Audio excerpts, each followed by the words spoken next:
Hello दोस्तों, तो स्वागत है एक बार फिर से आपका हमारे इस सेशन में। तो चलिए शुरू करते हैं आज का हमारा सेशन। तो सेशन स्टार्ट करने से पहले मैं आपको बता देना चाहता हूं कि हमारा जो ये एंशिएंट हिस्ट्री का पार्ट चल रहा है, इसका हमने 7 पार्ट अपलोड कर दिया हमारे चैनल पे, जिसका लिंक आपको जो है आई बटन में दिख जाएगा।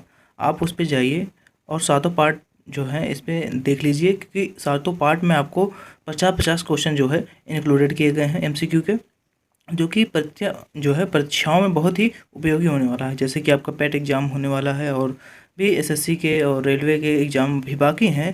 तो कोरोना काल के बाद जो एग्ज़ाम होंगे उसमें बहुत ही उपयोगी ये क्वेश्चन होने वाले हैं। तो लास्ट तक पूरी वीडियो देखिए और जाइए वहाँ पर चैनल पे साइंस के भी क्वेश्चन हैं जो आप वहाँ पर जाके अटेंड कर सकते हैं। तो चलिए शुरू करते हैं। तो हमारा ये 8वां पार्ट होगा हिस्ट्री का। तो चलिए शुरू करते हैं हमारा वीडियो। तो हमारा आज का पहला क्वेश्चन है कि द्वितीय पांड्यन साम्राज्य के भूमि मापन का उल्लेख किसमें किया गया है। तो इस क्वेश्चन का जो सही जवाब हो जाएगा आपका होगा ऑप्शन ए, यानी कि थलवईपुरम तांबे की जो प्लेटें थी उन पे ही द्वितीय पांड्यन साम्राज्य के भूमि मापन का उल्लेख किया गया था। तो ऑप्शन ए आपका सही जवाब हो जाएगा। इसके बाद जो हमारा दूसरा क्वेश्चन है कि प्राचीन भारत के प्राचीनतम बौद्ध विश्वविद्यालय का नाम बताइए। तो इस क्वेश्चन का सही जवाब होगा ऑप्शन ए, यानी कि आपका तक्षशिला जो है प्राचीनतम बौद्ध विश्वविद्यालय के नाम से प्रसिद्ध था। और तक्षशिला जो विद्यालय है आपका, ये विष्णुगुप्त जिसे चाणक्य के नाम से जाना जाता है और चरक जो कि एक महान चिकित्सक हुए थे, उन लोगों के द्वारा ये संबंध रखता है विद्यालय। तो अब चलते हैं, बढ़ते हैं नेक्स्ट क्वेश्चन की तरफ। तो नेक्स्ट क्वेश्चन हमारा 293 है कि गुप्त वंश का अंतिम शासक कौन था। तो गुप्त जो वंश था उसका जो अंतिम शासक था, अंतिम राजा था, वो था आपका बी ऑप्शन, यानी कि विष्णुगुप्त जो है आपका सही जवाब हो जाएगा। अब देखते हैं नेक्स्ट क्वेश्चन। तो नेक्स्ट क्वेश्चन है कि 6वीं शताब्दी की शुरुआत में भारत की यात्रा पर आने वाला चीनी यात्री जो था वो कौन था। तो इस क्वेश्चन का जो सही जवाब हो जाएगा आपका ऑप्शन सी, यानी कि सुंगयुन जो था आपका चीनी यात्री था, जो कि 6वीं शताब्दी में भारत में आया था। अब बढ़ते हैं नेक्स्ट क्वेश्चन की तरफ। तो नेक्स्ट क्वेश्चन है कि महाराजा धीराज की उपाधि लेने वाला प्रथम गुप्त शासक कौन था। तो इस क्वेश्चन का जो सही जवाब हो जाएगा ऑप्शन ए, यानी कि चंद्रगुप्त जो था महाराजा धीराज की उपाधि लेने वाला पहला शासक था गुप्त वंश का। अब बढ़ते हैं नेक्स्ट क्वेश्चन की तरफ। तो नेक्स्ट क्वेश्चन है चालुक्य शासक पुलकेशिन की हर्षवर्धन पर विजय किस वर्ष में हुई थी। तो इस क्वेश्चन का जो सही जवाब हो जाएगा वो होगा आपका ऑप्शन बी, यानी कि 618 ईस्वी में पुलकेशिन ने हर्षवर्धन पर विजय प्राप्त किया था। अब बढ़ते हैं नेक्स्ट क्वेश्चन की तरफ। तो नेक्स्ट क्वेश्चन है कि हर्षवर्धन शासक जो था, जो कि वल्लभी विजय उनके जब प्राप्त किया था, तो उनके वर्णन उस विजय के बारे में किस शिलालेखों में किया गया है, ये क्वेश्चन है। तो इस क्वेश्चन का जो सही जवाब हो जाएगा आपका ऑप्शन सी, यानी कि नवसारी जो ताम्रपत्र शिलालेख है उसमें ही हर्षवर्धन की जो वल्लभी विजय हुई थी उसके बारे में विवरण दिया गया है। अब बढ़ते हैं नेक्स्ट क्वेश्चन की तरफ। तो नेक्स्ट क्वेश्चन है कि कलिंग नरेश खारवेल का संबंध निम्नलिखित किस राजवंश से है। तो इस क्वेश्चन का जो सही जवाब हो जाएगा ऑप्शन ए, यानी कि महामेघवाहन वंश जो था वो कलिंग नरेश खारवेल से संबंध रखता है। तो इस क्वेश्चन के बाद देखते हैं हमारा नेक्स्ट क्वेश्चन। तो नेक्स्ट क्वेश्चन 299 है कि मोहम्मद बिन कासिम ने निम्नलिखित में से किस सन में सिंध पर विजय प्राप्त की थी। तो इस क्वेश्चन का जो सही जवाब होगा ऑप्शन ए, यानी कि 712 ईस्वी में इन्होंने सिंध पर विजय प्राप्त किया था। तो इस क्वेश्चन के बाद जो हमारा नेक्स्ट क्वेश्चन 300 है कि खजुराहो स्थित मंदिर का निर्माण किसने किया था। इस क्वेश्चन का जो सही आंसर हो जाएगा ऑप्शन आपका डी, यानी कि चंदेल जो राजपूत थे, चंदेल शासक जो थे, उन्होंने ही खजुराहो मंदिर का निर्माण कराया था, जो कि मध्य प्रदेश में स्थित है। ओके, तो इसके बाद चलते हैं हम नेक्स्ट क्वेश्चन की तरफ। तो हमारा 301 जो क्वेश्चन है कि हर्षवर्धन जो थे उनको किसने पराजित किया था।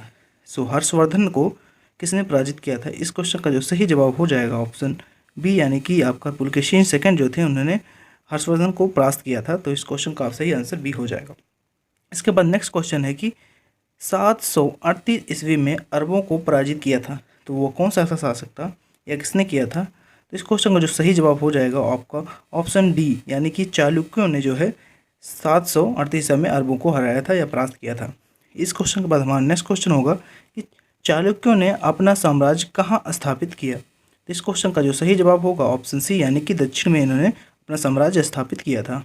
नेक्स्ट क्वेश्चन देखते हैं। तो नेक्स्ट क्वेश्चन है कि बीरपाल तथा धीमन नामक भारत के दो महानतम कलाकार किस युग से संबंधित थे। तो इस क्वेश्चन का जो सही जवाब होगा ऑप्शन ए यानी कि पाल युग से इनका संबंध था।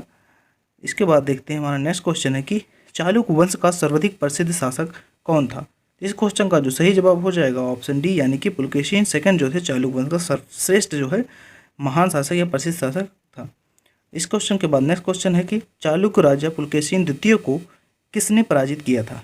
तो इस क्वेश्चन का जो सही जवाब होगा ऑप्शन बी यानी कि नरसिंह वर्मन प्रथम ने चालुक्य वंश के जो राजा थे उनको पुलकेशिन को द्वितीय को हराया था।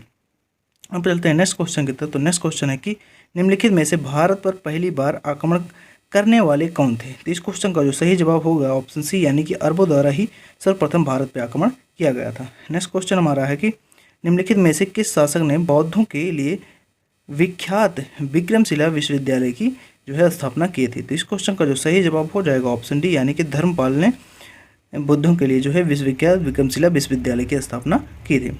अब बढ़ते हैं नेक्स्ट क्वेश्चन की तरफ। तो नेक्स्ट क्वेश्चन है 309 की गीत गोविंद के लेखक कौन है। तो इस क्वेश्चन का जो सही जवाब होगा ऑप्शन ए यानी कि जयदेव जो हैं गीत गोविंद के लेखक हैं। नेक्स्ट क्वेश्चन है 310 की निम्नलिखित में से किस राजपूत शासक ने प्रसिद्ध शहर भोपाल की स्थापना की थी। तो इस क्वेश्चन का जो सही जवाब होगा ऑप्शन सी यानी कि राजा भोज ने जो है राजपूत शासक जो हैं एक उन्होंने प्रसिद्ध भोपाल शहर की स्थापना किया था। अब बढ़ते हैं नेक्स्ट क्वेश्चन की तरफ। तो नेक्स्ट क्वेश्चन हमारा 311 है कि मुल्तज़म किस भाषा में लिखा गया है। इस क्वेश्चन का जो सही जवाब हो जाएगा ऑप्शन सी यानी कि अरबी भाषा में लिखा गया है। अब बढ़ते हैं नेक्स्ट क्वेश्चन की तरफ। तो नेक्स्ट क्वेश्चन 312 की निम्नलिखित में से क्या अजंता की गुफाओं से संबंध नहीं रखता है या उससे रिलेटेड नहीं है। तो इस क्वेश्चन का जो सही आंसर हो जाएगा आपका वो होगा ऑप्शन सी यानी कि वे प्राचीनतम भारत में प्रयुक्त तकनीकों की जो तकनीक उसमें दिए गए हैं प्रयुक्त होते हैं उसको दर्शाया गया है। ये नहीं था। और जैसे कि वे महाराष्ट्र में स्थित, ये भी सही ऑप्शन है। बी भी वे बौद्ध काल से सुसज्जित हैं, ये भी सही है। उनमें फूल पत्तियों के चित्र नहीं, ये भी सही है। बट ऑप्शन सी आपका गलत जवाब हो जाएगा जो कि अजंता की गुफाओं से संबंध नहीं रखता है। तो यानी कि ऑप्शन सी आपका सही जवाब हो जाएगा। नेक्स्ट क्वेश्चन है कैलाश पर प्रसिद्ध शिलाकृत मंदिर निम्नलिखित में से किस स्थान पर है। इस क्वेश्चन का जो सही जवाब होगा ऑप्शन डी यानी कि एलोरा। इसके बाद देखते हैं नेक्स्ट क्वेश्चन कि एलोरा के मंदिर का निर्माण किन शासक जो थे उन्होंने किया था। तो इस क्वेश्चन का जो सही जवाब होगा ऑप्शन सी यानी कि राष्ट्रकूटों ने जो है एलोरा मंदिर का निर्माण किया था। इसके बाद देखते हैं हमारा नेक्स्ट क्वेश्चन कि एलोरा में सुविख्यात कैलाश शिव मंदिर का निर्माण किस राजपूत शासक ने करवाया था। तो इस क्वेश्चन का जो सही जवाब हो जाएगा ऑप्शन की सी यानी कि कृष्ण फर्स्ट ने जो है कैलाश मंदिर में जो शिव मंदिर है उसका निर्माण जो है करवाया था। इसके बाद देखते हैं हमारा नेक्स्ट क्वेश्चन की महाबलीपुरम के रथों का निर्माण किसके शासनकाल के दौरान हुआ था। तो इस क्वेश्चन का जो सही जवाब हो जाएगा ऑप्शन डी यानी कि पल्लवों के शासनकाल के दौरान महाबलीपुरम के जो रथ हैं उनका निर्माण कराया गया था। तो ऑप्शन डी आपका सही जवाब हो जाएगा। नेक्स्ट क्वेश्चन की तरफ बढ़ते हैं। तो नेक्स्ट क्वेश्चन है कि किन शासकों के राज जो काल था उनका शासनकाल था अजंता और एलोरा की जो गुहा चित्र है उसके विकसित हुआ है। तो गुफा चित्र जो बने हुए हैं जो एलोरा और अजंता के समय में वो किस शासकों के राजकाल में ये सुविख्यात हुआ था या विकसित हुई थी या डेवलपमेंट किया गया था। तो इस क्वेश्चन का जो सही जवाब होगा ए यानी कि राष्ट्रकूटों के शासनकाल के दौरान ये है गुफा चित्र जो है विकसित हुआ था। इस क्वेश्चन के बाद देखते हैं नेक्स्ट क्वेश्चन। तो हमारा है राष्ट्रकूट साम्राज्य का प्रवर्तक कौन था। राष्ट्रकूट साम्राज्य का प्रवर्तक जो था उस क्वेश्चन का सही जवाब हो जाएगा ए यानी कि दंती दुर्ग है वही हैं राष्ट्रकूट साम्राज्य के प्रवर्तक, इसलिए ऑप्शन ए आपका सही जवाब हो जाएगा। नेक्स्ट क्वेश्चन है कि एलोरा में ठोस शैल को काटकर बनाए गए प्रसिद्ध कैलाश मंदिर का निर्माण निम्नलिखित में से किनके संरक्षण के द्वारा किया गया था। इस क्वेश्चन का जो सही जवाब होगा ऑप्शन डी यानी कि राष्ट्रकूटों के द्वारा करवाया गया था। ये क्वेश्चन आपको 2 बार दिया गया लेकिन दोनों अलग अलग तरीके से दिए गए हैं, तो आपको पेपर में इसी तरह से क्वेश्चन दिए जाते हैं। तो बढ़ते हैं नेक्स्ट क्वेश्चन की तरफ। तो नेक्स्ट क्वेश्चन है कि एलोरा में कैलाश मंदिर का निर्माण निम्नलिखित में से किनके द्वारा करवाया गया। इस क्वेश्चन का भी जो सही जवाब हो जाएगा ऑप्शन बी यानी कि राष्ट्रकूटों द्वारा ये कराया गया है। ये भी क्वेश्चन डबल हो गया है आपका।